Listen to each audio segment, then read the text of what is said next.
the Soviet Union will be pleased to offer amnesty to your wayward vassal. The Soviet Union? I thought you guys broke up. Yes, that's what we wanted you to think.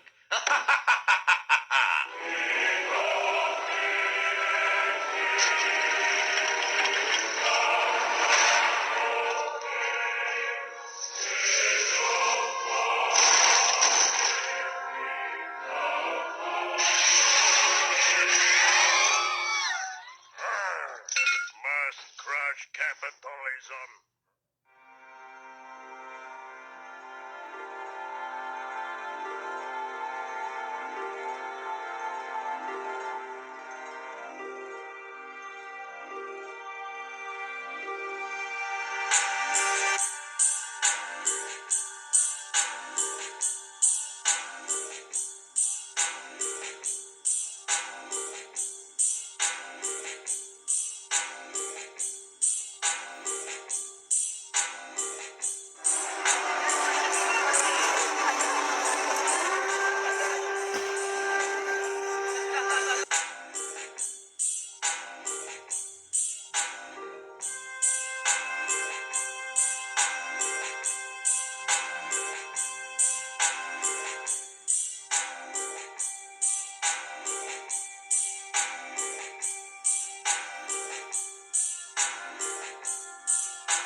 Ukrainian troops are watching and waiting, saying they are preparing for a fight. ABC's Patrick Revel is on the ground in Kiev.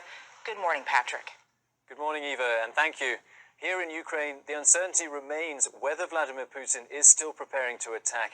But with a glimmer of hope for diplomacy in Geneva, Russia, though, is still sending more troops to the border. This morning, Ukrainian soldiers are watching and waiting in the snowy trenches of eastern Ukraine. Just across the border, Russian forces conducting military exercises. There's no sign of de-escalation here. The high-stakes talks in Geneva between the US and Russia may have offered some hope, but they've not dispelled the fear of a Russian invasion. If in fact they commit another incursion into Ukrainian territory, they're just going to set themselves up for even more isolation from the rest of the international community. This is not a country that has a whole lot of friends.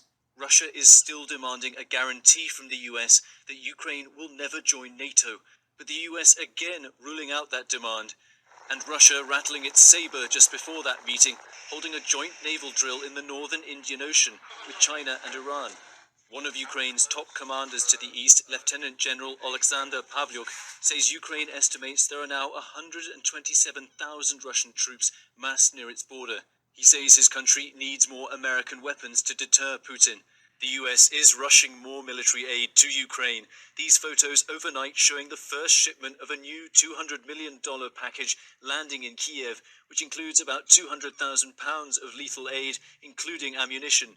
The country's troops have been dug in among bomb-shattered buildings now for 8 years, facing off with Russian-controlled separatist rebels. Any invasion would come through here. ABC's Ian Pannell going into the trenches, gunshots ringing out in the distance. We just heard a gunshot. At the Ukrainian front line, they say all they can do is be ready. Only the Kremlin knows what comes next in this crisis. Do you think there is a bigger chance that Russia will try to invade? Basically, yeah. We think that there is a big chance of this. Ukrainian officials here generally have said they are less convinced than the US that the threat of a major Russian attack is real, though they certainly believe the Kremlin is trying to destabilize and pressure the country. The question now, though, is what will Russia do next week when it receives these written responses from the US?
Is advising non-essential embassy staff and their families to leave the Ukraine amid fears of a looming Russian invasion.